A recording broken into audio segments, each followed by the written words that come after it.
Bonjour à tous, on est très heureux de vous accueillir pour ce webinaire sur la thématique des placements financiers à privilégier en 2024. On a prévu de vous parler évidemment de placements financiers à proprement parler, mais on parlera sans doute un peu d'immobilier. Avant de démarrer dans le vif du sujet, de vous expliquer aussi les règles sans doute qui nous semblent nécessaires pour une bonne constitution patrimoniale, je vous propose déjà de nous présenter les intervenants que nous sommes. Donc je me présente, Stéphane Biez, je suis le président du groupe Epsilium, un groupe constitué d'anciens sportifs de haut niveau en judo notamment. Ça me donne l'occasion de féliciter les judokas français qui sont illustrés lors du Grand Slam de Paris ce week-end. Donc petite touche pour les copains. En tout cas, j'ai accompagné près de 6000 investisseurs dans le domaine de la gestion de patrimoine depuis 20 ans. Donc, je suis ravi de vous accueillir.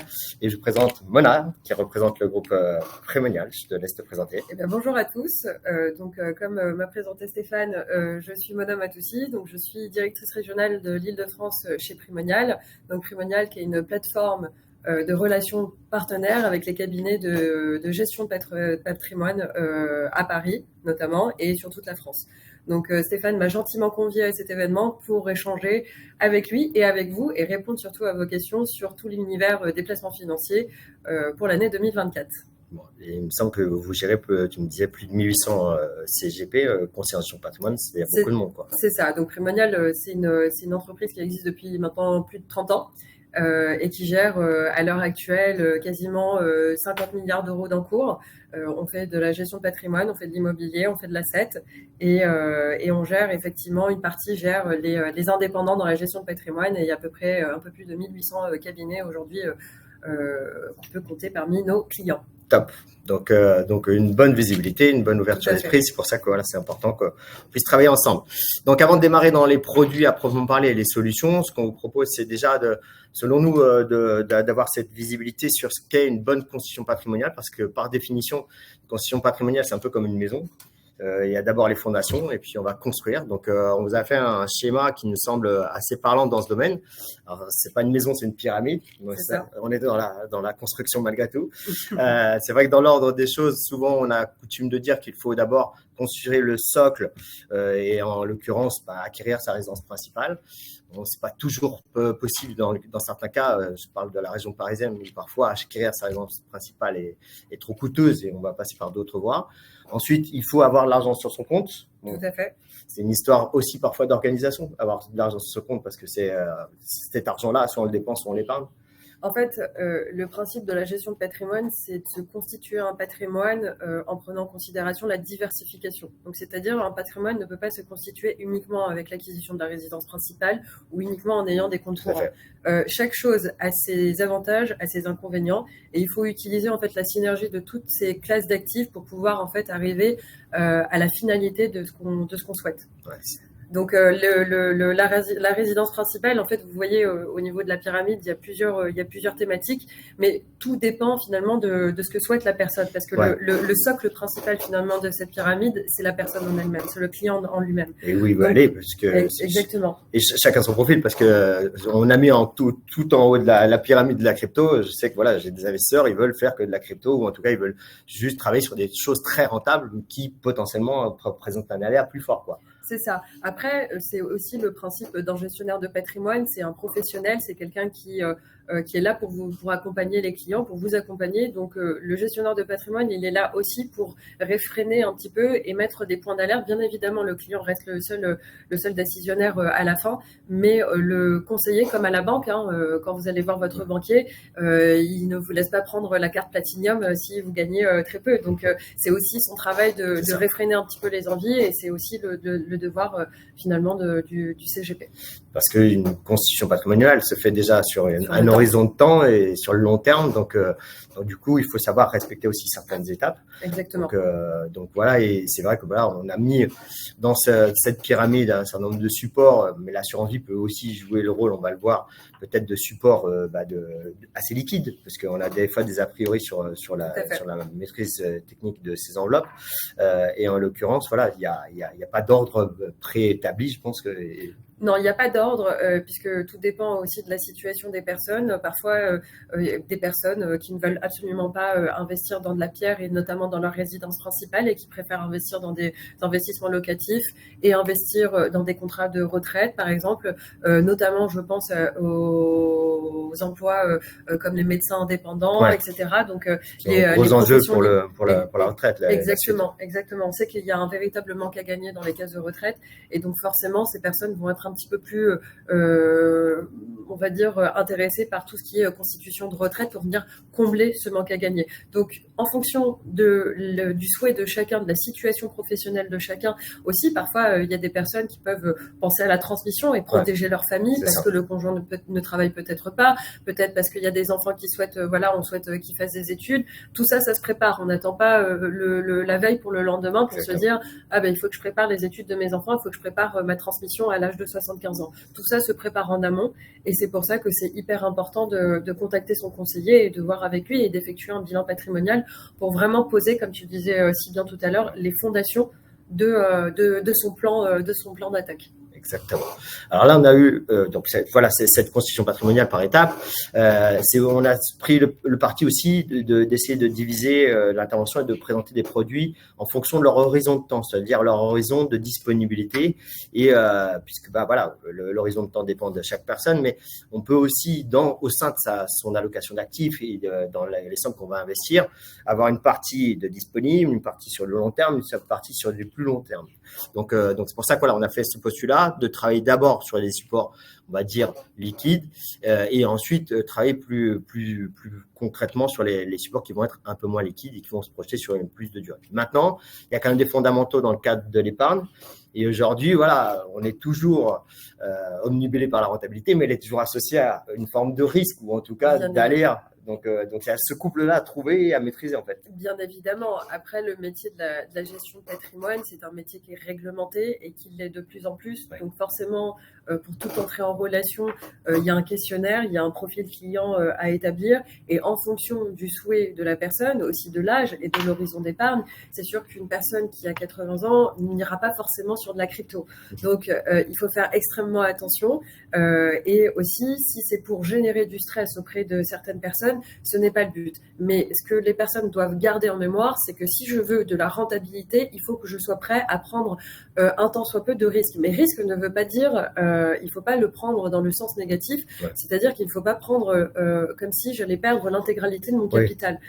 On est quand même en France, il y a des lois, il y a des autorités de contrôle. Exactement, on est très encadré, il y a la CPR, il y a l'AMF, enfin, on parle de contrat d'assurance vie, donc c'est des choses qui sont, qui sont très, très sécurisées. Donc, quand on parle de risque, c'est un risque en perte en capital, parce que, et c'est surtout par rapport, et ça rejoint finalement le deuxième point qui est la volatilité qui est très proche. Effectivement, parce que le risque est lié à la volatilité. Plus un fonds est volatile, et plus il va avoir un niveau de risque. Sachant que les fonds vont être classés, et ça c'est sous le contrôle de l'AMF, qui est l'autorité des marchés financiers, en fonction de la volatilité des fonds et d'autres facteurs qui seront pris dans l'étude du niveau de risque. Ils vont être classés sur une échelle de 1 à 7, sachant que 1 est le fonds le moins risqué et qui présente généralement une garantie de capital, et 7 étant les fonds les plus risqués, et c'est là où on pourra retrouver les fonds de type crypto et parfois private equity, etc. Exactement. Donc, de base, effectivement, le réflexe mental, c'est de se dire, bon, quand il y a de la rentabilité, il y a forcément une part d'aléa, mais pour autant, ça ne veut pas dire qu'on va prendre un risque sur son capital et qu'on peut aussi se protéger parce que, comme tu le disais, ça peut être la diversification, on en parlera tout à l'heure, qui va permettre d'aller gommer, en fait, cet aléa pour moi, en tout cas. Exactement. La diversification, c'est quelque chose d'extrêmement important. Aujourd'hui, c'est une phrase qui est très bateau, mais qui est très vraie. C'est qu'il ne faut pas mettre tous ses œufs dans le même panier. D'accord ? Donc, si on devait faire un exemple, c'est un petit peu comme le chlore. Le chlore, si on en boit un verre, c'est pas bon.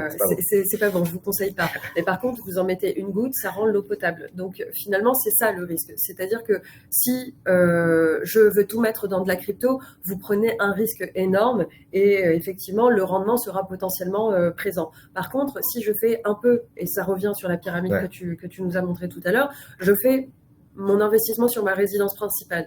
J'investis sur des comptes, j'ai un peu d'argent sur mon compte courant pour payer mes factures. J'ai des livrets A, des livrets des LDD, etc. pour pallier aux dépenses quotidiennes, pour payer mes impôts, pour payer si ma machine à laver tombe en panne, etc. Et puis j'ai des placements sur du moyen long terme. Bon, préparer ma retraite, protéger ma famille. Là, je pars sur des contrats d'assurance vie. Et puis ensuite, je vais aller aussi sur de la pierre, investir dans des investissements locatifs, etc., etc. Et une pierre après l'autre, finalement, on va se retrouver avec une maison qui sera solide. D'accord ? Donc vraiment, le risque, c'est quelque chose qui peut être balayé avec finalement la diversification des actifs. Tout à fait. Donc cette performance, il faut aussi, je pense, l'assimiler aussi à la performance nette, parce qu'on parle souvent d'une performance brute, mais n'oublions pas que à chaque étape de notre vie, il y a un bout de fiscalité qui s'opère. Donc sur les placements financiers en général, on a soit l'option du PFU, les prélèvements forfaitaires uniques, qui est de 30%, donc soit parfois l'utilisation du barème. Donc c'est des choses qu'il faut avoir en tête, et il y a des contenants et des enveloppes fiscales qui existent qui nous permettent d'éviter cette fiscalité, et ça, je pense, c'est un élément important aussi dans un schéma de détention d'épargne. Tout à fait. Alors c'est vrai que du coup la fiscalité, c'est quelque chose qui est dans la tête de chacun des Français.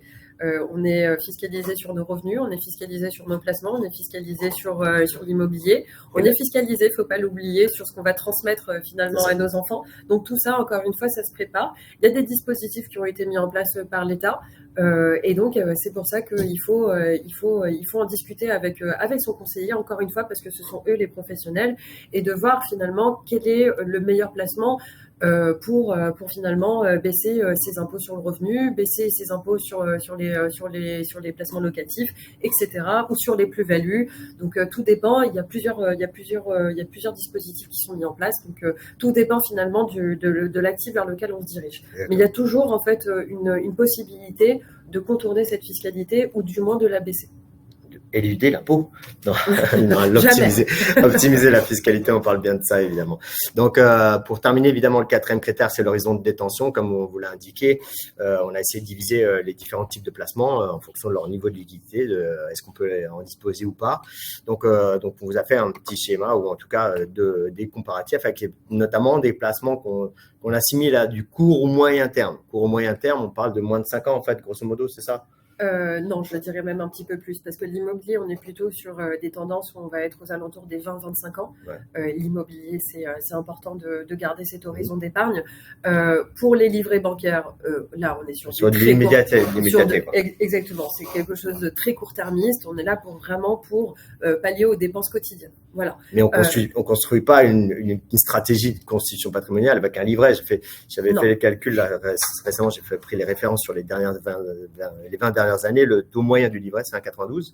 Donc c'est pas avec ça qu'on va constituer un patrimoine, quoi. Mais tout à fait. Et là, en l'occurrence, les livrets donnent des rendements qui pourraient être intéressants. Aujourd'hui, mais parce que justement, l'inflation fait en sorte que les livrets sont intéressants. Mais si on se réfère sur les années précédentes, rappelez-vous, il y a encore un an ou deux, on était à 0,5. Ouais, okay. Donc c'est quelque chose en fait qui n'est pas.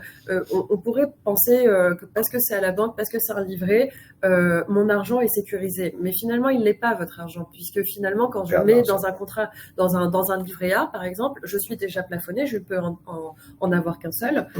Je suis plafonné à 22 950. Si je décède, cet argent-là rentre dans la masse successorale, et il faut savoir aussi que tout l'argent qui se trouve à la banque est bloqué le temps que la succession se dénoue. D'accord ? Les successions parfois peuvent prendre une éternité, donc ça peut prendre beaucoup de temps. Donc c'est pas du tout fait pour ça, et d'autant plus que je mets 10 000 euros sur un livret A. Dans 20 ans, j'aurai toujours 10 000 euros. Mais aujourd'hui, avec 1 euro, je peux acheter une baguette. Mais dans 20 ans, avec 1 euro, je pourrais peut-être...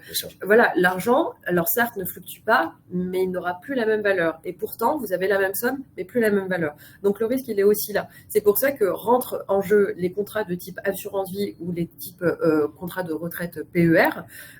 Et c'est là où on est plus sur du moyen terme.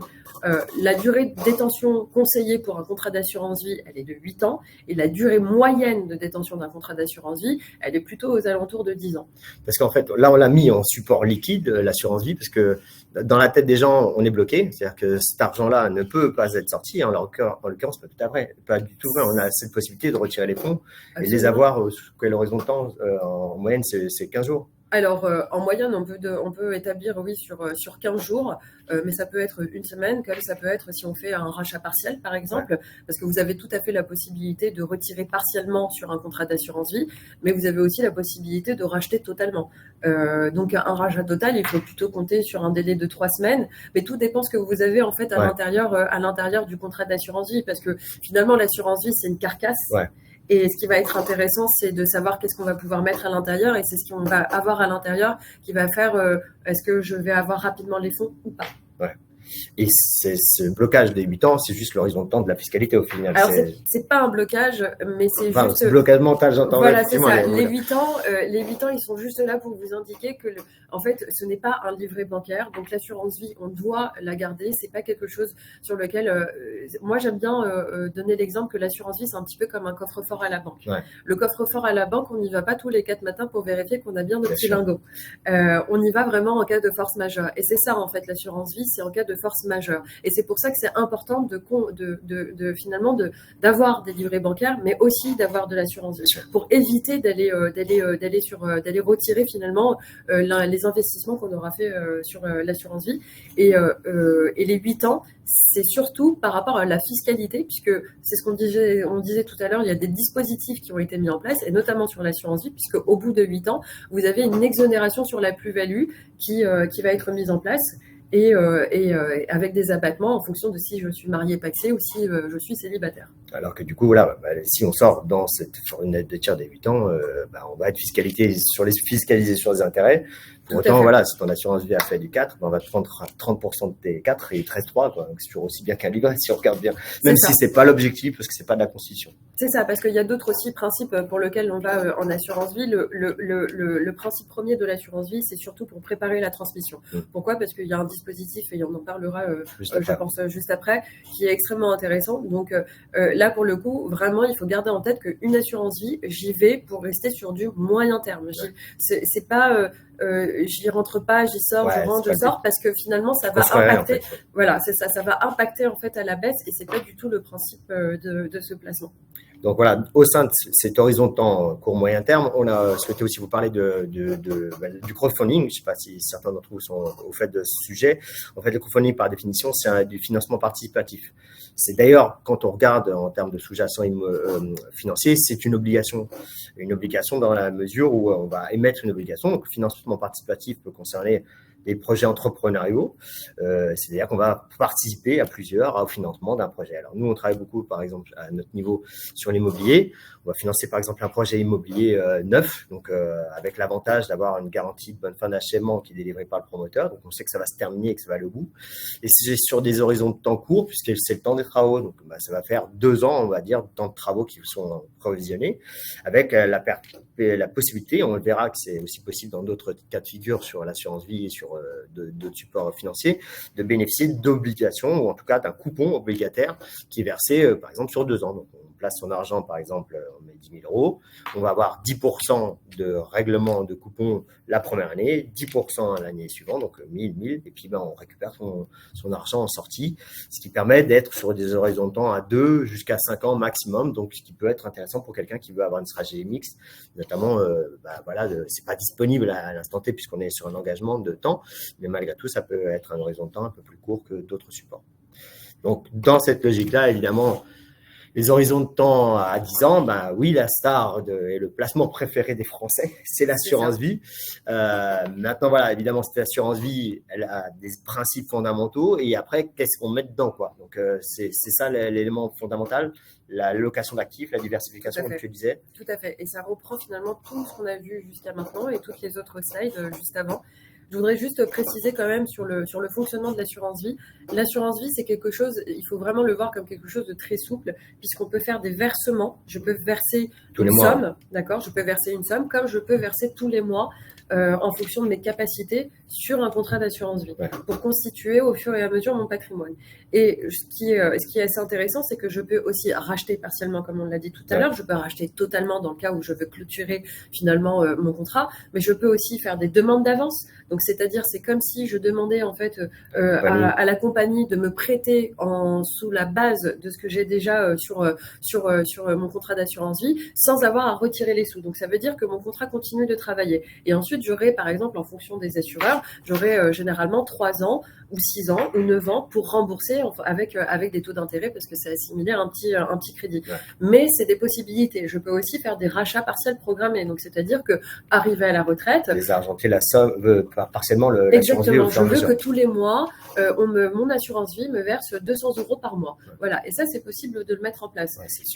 Exactement. Donc, en fait, il y a vraiment une souplesse qui est liée à l'assurance vie qui est assez intéressante. Et en aucun cas, l'argent est bloqué jusqu'à 8 ans ou bloqué jusqu'au décès de l'adhérent. D'accord ?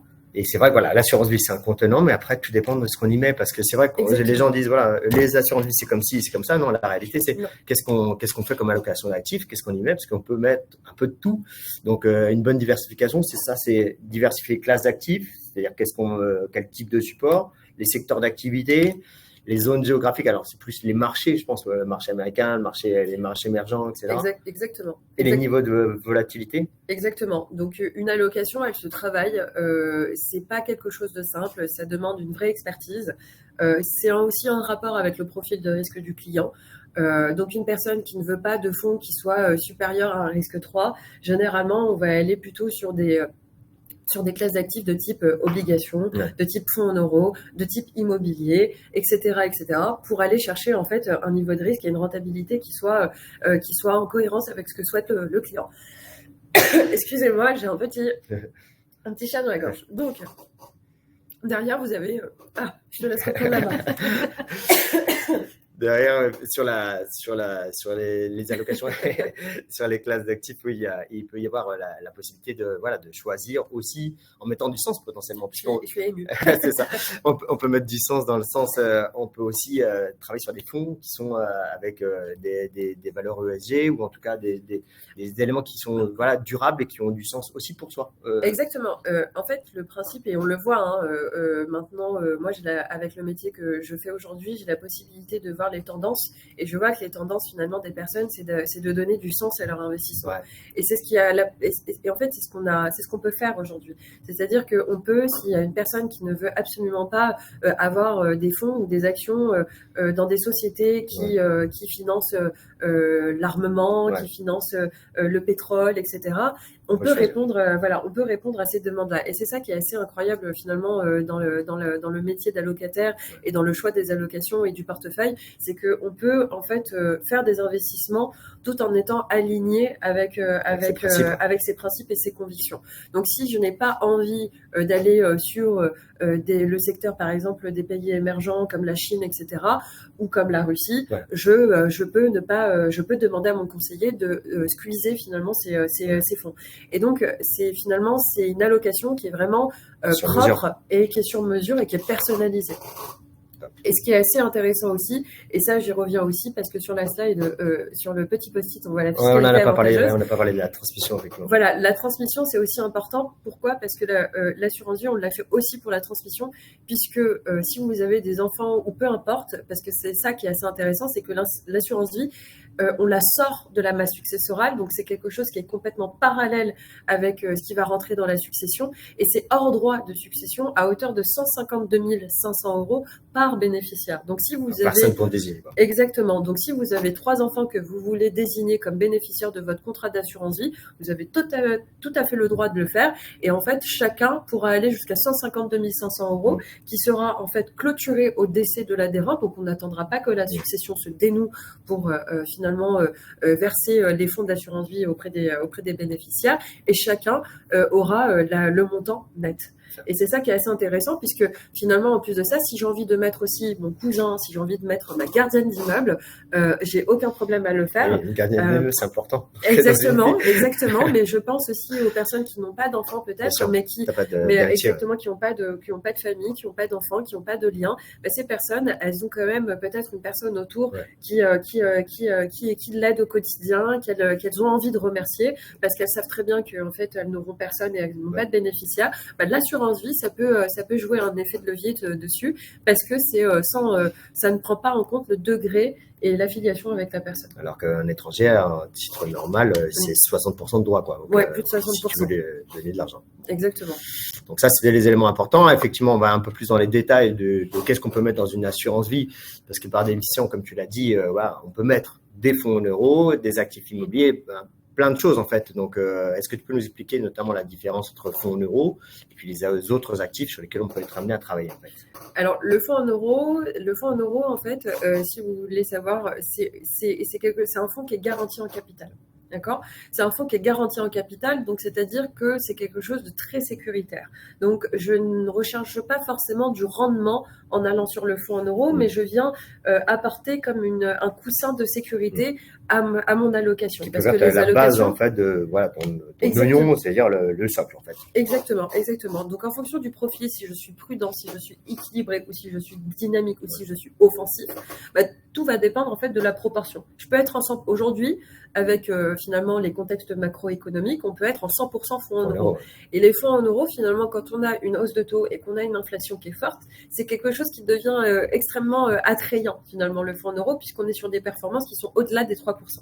Donc, par exemple, avec les assureurs avec lesquels on travaille, aujourd'hui, avec les systèmes de bonification, donc c'est-à-dire de booster sur la performance existante et naturelle du fonds en euros, on peut aller chercher jusqu'à 5,10%.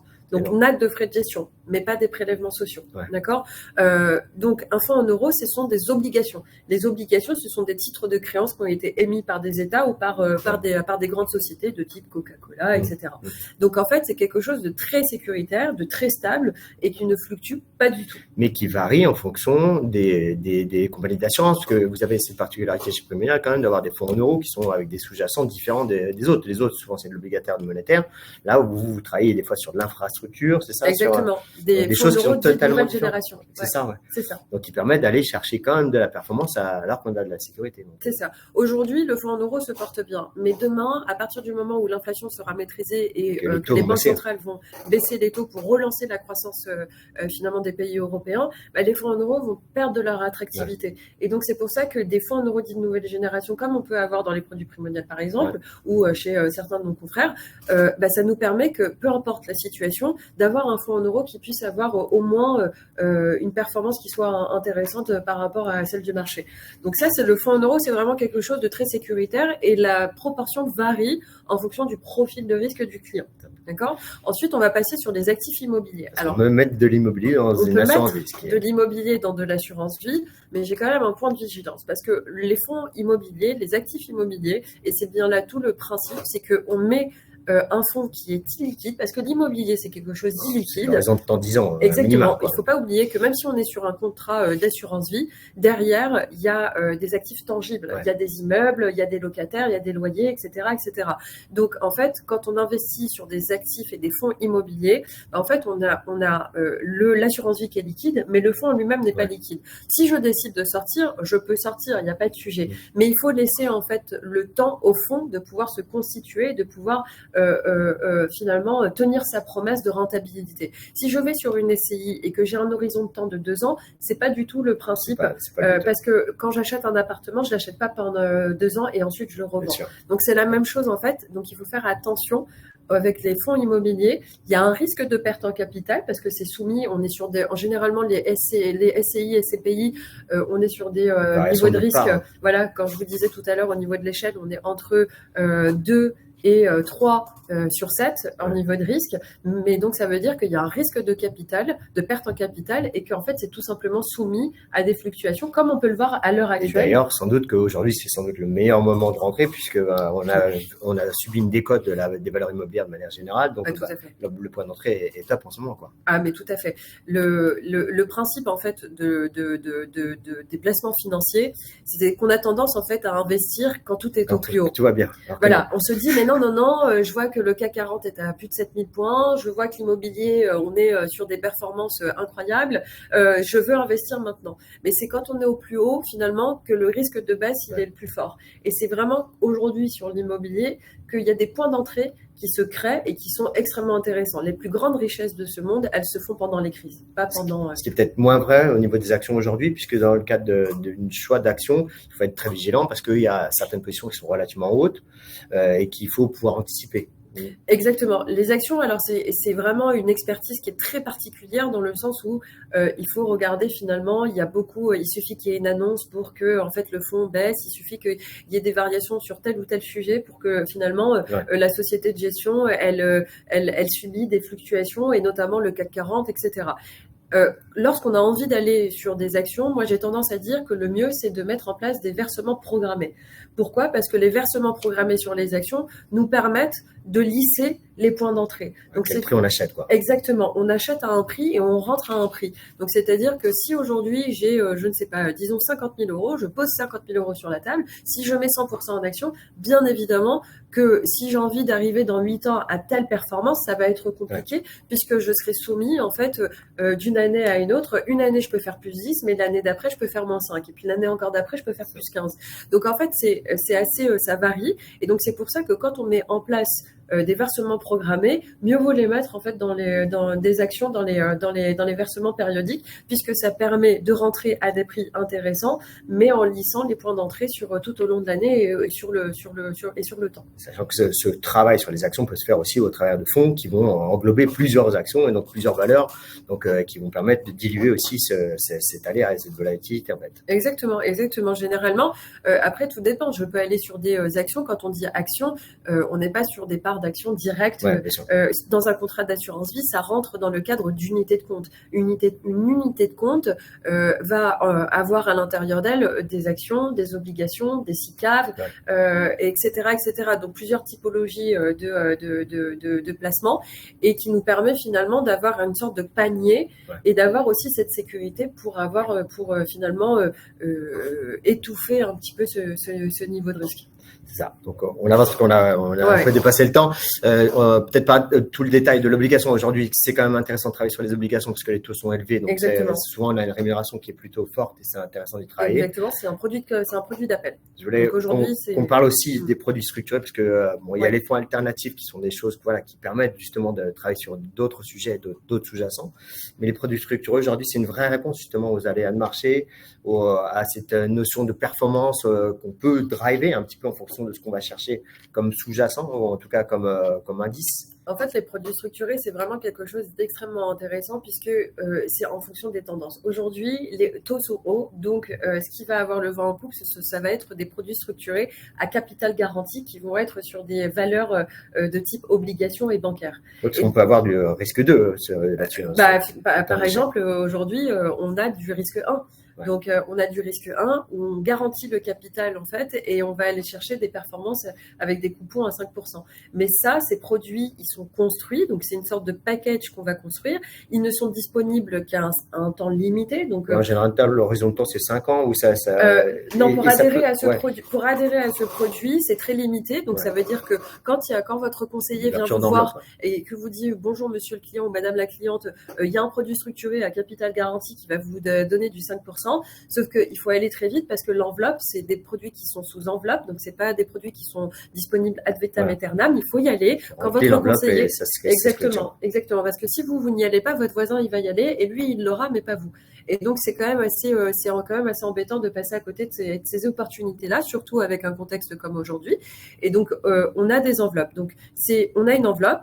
on lave une enveloppe et ensuite le produit peut avoir une maturité qui va être différente. On peut aller sur des produits qui peuvent aller jusqu'à 12 ans de maturité. Ça va être la maturité la plus élevée en règle générale. Hein. C'est ce qu'on voit sur les produits. Mais avec les produits structurés, le principe, c'est que le produit peut être rappelé par l'émetteur, donc par celui qui gère finalement le produit structuré, à partir de la première année. Ouais, dès la première année, mais ça peut se faire à 2 ans. Ça peut se faire à 2 ans, si ça peut être rappelé à 3 ans. En fait, exactement. Si ça a performé en fonction de critères, et ça, c'est des critères qui seront à voir avec le conseiller, mais en fonction des critères, si on atteint ces critères, le produit est rappelé. Donc oui, certes, il y a une maturité qui est 12 ans, mais mon produit peut être rappelé au bout d'1 an, au bout de 2 ans, au bout de 3 ans, comme au bout de 5 ans. Et tu parlais de coupon 5, mais ça peut être du coupon 8 ou plus. Bien évidemment, parce que quand on parle de coupon, hein, c'est une rémunération sur la somme investie. Hein. Donc voilà, vous mettez 10 000, il y a un coupon de 8, on va prendre 800. Exactement. Donc, on est dans cette logique. Exactement. Et plus je vais aller prendre du risque, plus je vais aller trouver des sous-jacents, par exemple, sur des actions, sur des indices boursiers, etc. En fait, on peut aller sur des matières premières, on peut aller sur du luxe, on peut aller vraiment, on peut construire un produit structuré comme on en a envie.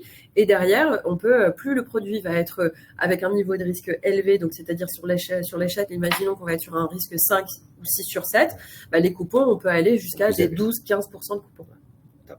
Voilà. Donc voilà, donc on a fait un petit peu l'éventail sur cet horizon de temps 10 ans qui est suite sur la base de l'assurance vie. Reste un dernier élément sur lequel on voulait mettre l'accent, c'est donc le support du PER qui est lui sur un horizon long terme, puisque souvent il est sur une logique en fait de création de capital ou de revenus, puisqu'on a ces doubles options dans le cadre du PER pour la retraite, puisque le PER par définition, sauf cas de figure particulier, se déboucle à la fin de son activité professionnelle. Est-ce que tu peux nous en parler, parce que ça me semble quelque chose qui est intéressant dans la mesure où on va allier performance et avantage fiscal, quoi. Alors tout à fait. Le contrat de retraite, le PER, c'est un dispositif qui a été mis en place pour l'intégralité des personnes. Hein, donc à partir du moment où j'ai 18 ans jusqu'à mes 80-90 ans. Parce qu'il n'y a pas si longtemps que ça, on pouvait ouvrir pour les enfants, mais on ne peut plus maintenant. Non. Ça a été modifié, ça. Voilà, ça a été modifié puisqu'on pouvait ouvrir pour les enfants, mais ça c'est un autre sujet. Mais en tout cas, c'est là pour venir, comme je disais tout à l'heure, pallier le manque à gagner des caisses de retraite. Donc aujourd'hui, j'ai un véritable besoin. Je sais que le jour où je vais arriver à la retraite, bah, c'est du jour au lendemain. Aujourd'hui, je travaille, le lendemain, je suis à la retraite. Et pourtant, ma vie n'a pas changé. J'ai toujours les mêmes charges. Ouais. Mais finalement, ce que je vais percevoir, ce sera plus du tout la même chose du jour au lendemain. Donc ça aussi, encore une fois, ça se prépare. On n'attend pas d'avoir 50 ans ou 60 ans pour préparer sa retraite, puisqu'on raccourcit l'horizon d'épargne, et donc il va falloir mettre beaucoup plus pour rattraper le retard. Exactement, pour rattraper le retard. Donc là, le principe, c'est que je mets tous les mois une somme qui me permet de défiscaliser par rapport à mes impôts sur le revenu. D'accord. Et donc ça, c'est en fonction de système et d'un calcul en fonction du PAS, exactement, du PAS, de votre revenu, etc., si vous êtes salarié ou si vous êtes indépendant, parce que si vous êtes indépendant, vous avez la possibilité de le faire souscrire aussi via la société. Donc ça, c'est complètement possible. Et en fait, cette épargne-là, elle va être bloquée jusqu'au départ à la retraite. Alors c'est possible de le débloquer en cours de constitution de l'épargne. Pourquoi? Par exemple, je souhaite acheter ma résidence principale, je peux débloquer les fonds.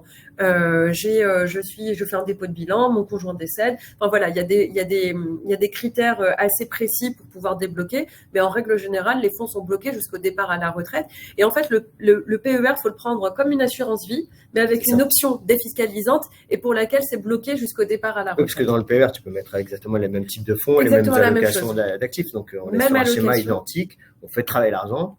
Par contre, et on gagne en fait au niveau des impôts. Exactement. Et à la fin, donc à partir du moment où j'arrive à la retraite et que je décide de liquider mon contrat de retraite, là, je vais avoir un choix qui va se proposer à moi. Soit je décide d'avoir une rente viagère, donc c'est-à-dire que le montant que j'aurai épargné va être découpé jusqu'à la fin de ma vie et que même si j'ai épuisé le capital, je continue de percevoir cette rente, c'est le principe de la rente viagère.